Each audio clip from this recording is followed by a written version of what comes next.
Assalamualaikum warahmatullahi wabarakatuh.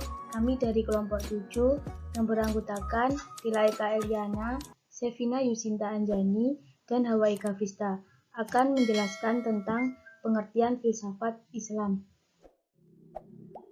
Pengertian filsafat Islam. Makna filsafat, kajian terminologis. Dalam filsafat lisan Al-Arab, kata filsafat berakar dari kata falsafah yang memiliki arti al-hikmah, sebuah kata yang berasal dari luar bahasa Arab. Kata falsafah dipinjam dari kata Yunani yang sangat terkenal, filosofia, yang berarti kecintaan pada kebenaran atau wisdom. Filsafat ialah ilmu istimewa yang mencoba menjawab masalah-masalah yang tidak dapat dijawab oleh ilmu pengetahuan biasa. Karena masalah-masalah termaksud berada di luar atau di atas jangkauan ilmu pengetahuan biasa. Filsafat ialah hasil daya upaya manusia dengan akal baiknya untuk memahami atau mendalami dan menyelami secara radikal dan integral serta sistematis hakikat sarwa yang ada, hakikat Tuhan, hakikat alam semesta, hakikat manusia, serta sikap manusia termaksud sebagai konsekuensi dari Tuhan pemahamannya tersebut.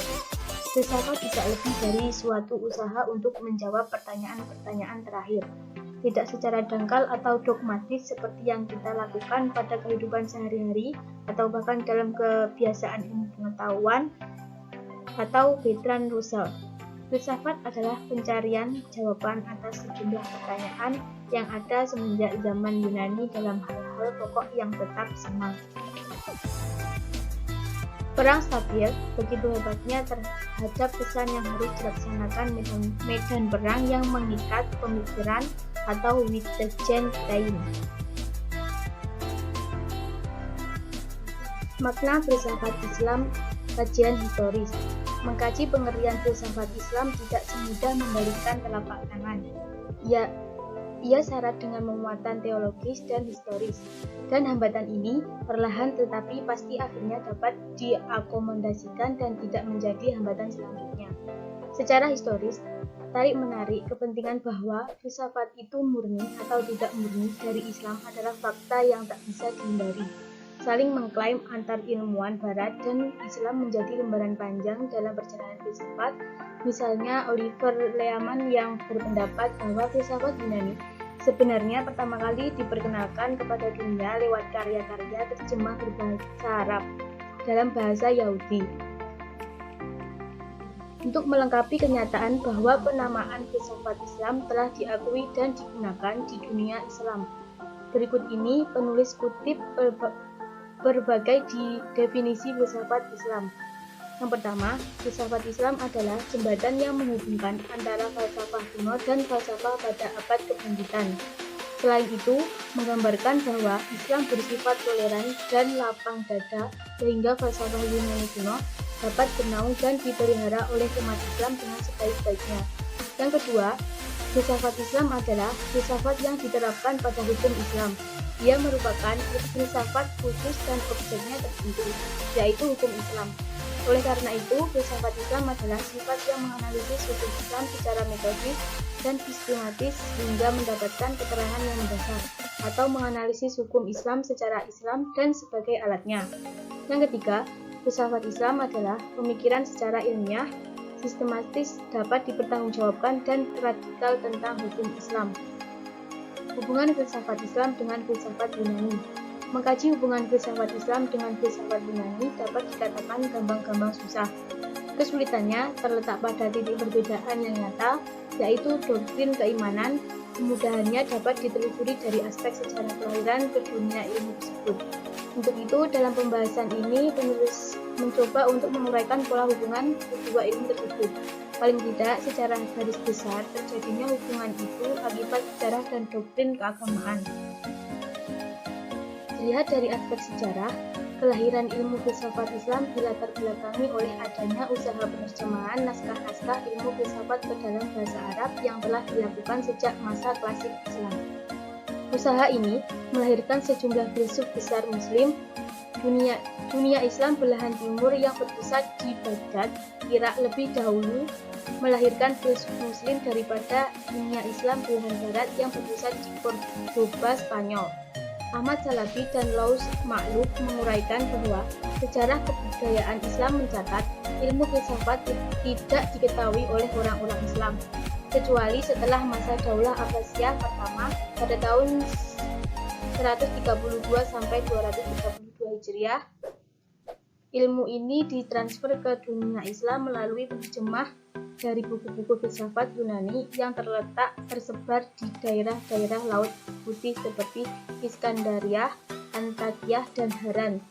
Terlebih pada masa Al-Ma'mun yang dikenal sangat tertarik pada kemerdekaan berpikir yang berkuasa antara 198 sampai 218 Hijriah dan mengadakan hubungan kenegaraan dengan raja-raja Romawi Bizantium yang beribu kota di Konstantinopel yang juga dikenal sebagai Al-Hikmah, pusat ilmu filsafat.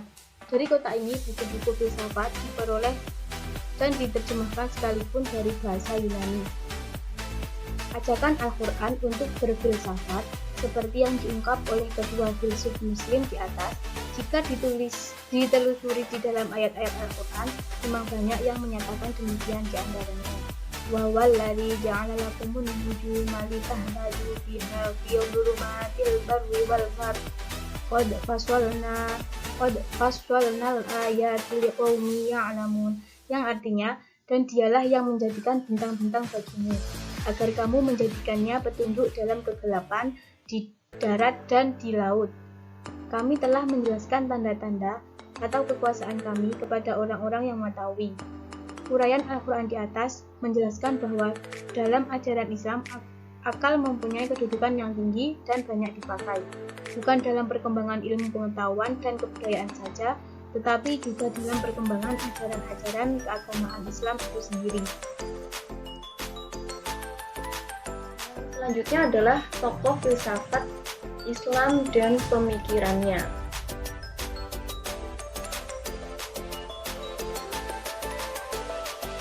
Tokoh yang pertama adalah Ibnu Bajjah. Beliau memiliki nama lengkap Abu Bakar Muhammad bin Yahya Ibnu Bajjah. Ibnu Bajjah merupakan filsuf pertama di dunia Islam yang terkenal dengan nama julukan Ibnu Syaikh atau anak tukang emas. Sedangkan di Eropa terkenal dengan nama Al-Fente. Ibnu Bajjah lahir di Saragossa pada abad ke-5 Hijriah. Namun, tanggal kelahirannya tidak diketahui orang. Beliau adalah seorang sarjana bahasa dan sastra Arab yang ulung, serta menguasai 12 macam ilmu pengetahuan. Menurut Leo Africanus, Ibnu Bajjah adalah seorang dokter, musisi, penulis lagu, dan puisi populer dengan bakat lirik yang mengagumkan. Filsafat Ibnu Bajjah. Yang pertama yaitu materi dan bentuk. Menurut Ibnu Bajjah, materi dapat bereksistensi tanpa harus ada bentuk. Yang kedua, akal dan pengetahuan. Menurut Ibnu Bajjah, akal adalah bagian terpenting manusia. Ia berpendapat bahwa pengetahuan yang benar diperoleh melalui akal. Yang ketiga, teori itisal. Ibnu Bajjah percaya bahwa pengetahuan tidak diperoleh semata-mata melalui indera, namun dapat diperoleh melalui akal aktif. Tokoh yang kedua adalah Ibnu Tufail. Ibnu Tufail memiliki nama lengkap Abu Bakar Muhammad Ibnu Abd al-Malik Ibn Muhammad Ibnu Tufail. Beliau lahir pada dekade pertama abad ke-6 Hijriah atau ke-12 Masehi di Owadix di Provinsi Granada. Ibnu Tufail memulai karirnya sebagai dokter praktik di Granada dan lewat ketenarannya dalam jabatan itu pada tahun 549 Hijriah atau 1154 Masehi, dia menjadi sekretaris pribadi gubernur. Filsafat Ibnu Bajjah diantaranya yang pertama adalah Tuhan dan kekekalan alam. Ibnu Tufail mempertahankan pendapat mistisnya bahwa dunia bukanlah sesuatu yang lain dari Tuhan. Dunia tidak akan hancur. Kehancurannya berupa keberalihan menjadi bentuk lain. Yang kedua adalah materi dan jiwa. Materi dan jiwa bisa dibedakan tetapi tidak selalu menyatu. Ia bersifat fungsional semata. Yang ketiga, fisika.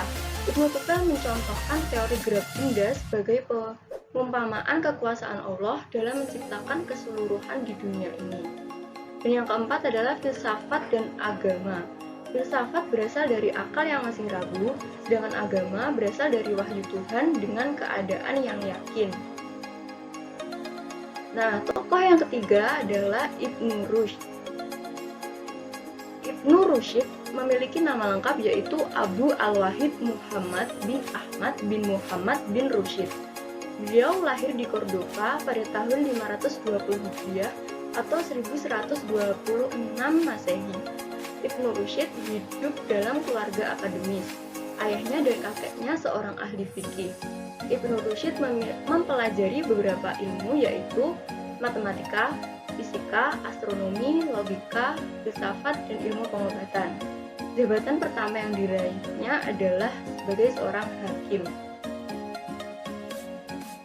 Filsafat Ibnu Rushd yang pertama adalah agama dan filsafat. Menurut Ibnu Rushd, agama dan filsafat tidaklah bertentangan. Yang kedua, hodimnya alam. Alam diciptakan Tuhan bukan dari tiada, melainkan dari sesuatu yang telah ada. Dan yang ketiga, kebangkitan jasmani. Ibnu Rushd percaya bahwa yang akan ada di akhirat saat kebangkitan nanti adalah badan yang serupa dengan yang ada di dunia, bukanlah badan yang dulu di dunia. Dan yang keempat, pengetahuan Tuhan.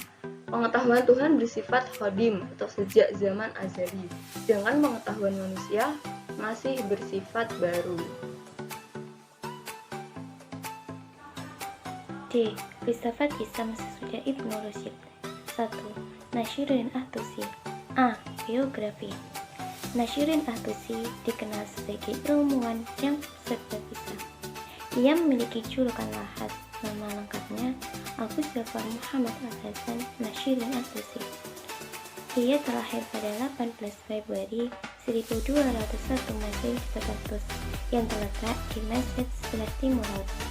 Sebagai ilmuwan yang amat kondang pada zamannya, Nashiruddin memiliki banyak nama, antara lain Mu'ahid At-Tusi, Khawaja At-Tusi, dan Khawaja Nasir. Selain di ilmu agama di sekolah, At-Tusi mempelajari fikih, usul hikmah, dan kalam, terutama isyarat sang ibu Sina dari Mahdal Farid bin Zahmat dan matematika dari Muhammad Hasim bin Syabur. Nashiruddin meninggal dunia tahun 672 Hijriah atau 1274 Masehi di Baghdad di bawah pemerintahan Abbaqah yang masih mendapatkan dukungan sampai akhir hayatnya. B. Karya-karya Nashiruddin At-Tusi. 1. Bidang logika. 2.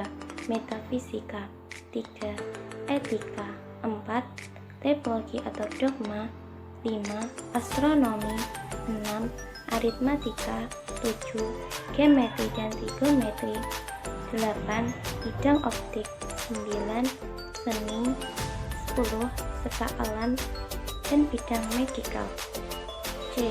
Filsafat Nashiruddin At-Tusi. 1. Filsafat moral. 2.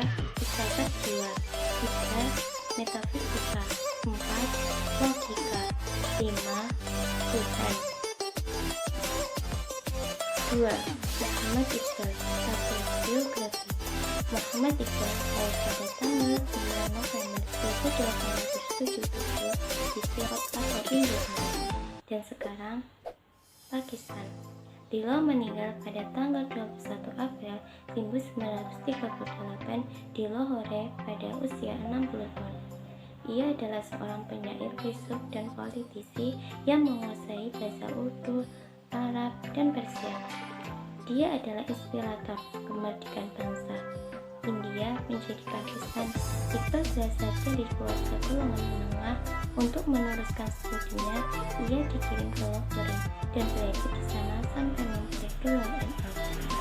Berbeda dengan pemilik-pemilik yang lain, Iqbal adalah penyair dan filsuf. 2. Karya dan filsafat Muhammad Iqbal. Pemikiran filsafat Iqbal dalam karya Monumental Iqbal, The Regulation of Religious Thought in Islam banyak dipengaruhi oleh guru-guru. Secara khusus, Iqbal menulis kajian filsafat dalam bukunya dengan tema The Bibliological Test of the Revelation of Religious Experience. Adapun tiga landasan filsafat Iqbal dalam mengungkap keberadaan Tuhan yakni kosmologis, teleologis, dan teologis. Filsafat tidak hanya mengkaji pada aspek manusia saja sebagai aspek filsafat, tapi mengkaji semua ciptaan alam mulai dari manusia, tanaman, tumbuhan, dan makhluk lainnya. 3. Mula Sandra. 1. Biografi. Mula Sandra dilahirkan di Sirah, kota yang paling terkenal di Iran di kawasan sekitar Persepolis. Ayahnya adalah Ibrahim Yahya, bangsawan kota tersebut. Nama lengkapnya Muhammad bin Ibrahim Yahya Khawani Shirazi, sering disebut Syahruddin Arfi Shirazi atau Mula Sandra. Di kalangan muridnya, dia lebih dikenal sebagai Al-Mutadi, dinamakan demikian. 2. Karya-karya Mula Sandra. 1. Al-Hikmah Al-Muta'aliyah fi Ashfaq Al-Aqliyah Al-Asfara. 2. Al-Had. 3. Al-Hikmah Al-Arisi Ar-Rasyiyah. 4. Ludusti Al-Alam. 5. Khas Al-Azhan Al-Jahiliyah Bidaimi Al-Mutasawwifin. 6. Halaq Al-Amal. 7. Al-Lama'ah Al-Masrikiyah Fil Al-Fuman Al-Malikiyah. 8. Al-Wahdawa Al-Ma'ad. 9. Mafa'idil Al-Ghaib. 10. Kitab Al-Masyair. 11. Al-Mizaz. 12. Mutasab Bibat Al-Quran. 13. Al-Qadar wa Al-Qadar Fi Af'ali Al-Basyar. 14. Asdi Asyawid Al-Rubuhiyah Fi Al-Marhij Al-Sulukiyah. 15. Syari Al-Syafa. 16. Syari Al-Hikmah Al-Isyraq. 17. Ihtihad Al-Aqul wal Ma'qul. 18. Ajwibah Al-Masyail. 19. Iktisyaf Al-Mahiyah Bil Wujud. 20. At-Tashabbus. 21. Saya Wujud. 22. Limiyah Qisas Al-Mitahat. 23. Halaq Al-Amal. 24. Zat Al-Musyafir. 25. Ijal Al-Wujud. 26. Al-Hasyriyah. 27. Al-Fazah Al-Mufadah. 28. Syuhabat Al-Iblis. 29. At-Taqih. 30. At-Tasawwalatasik. 31. Diwan Syair. 3. Filsafat Mula Sandra.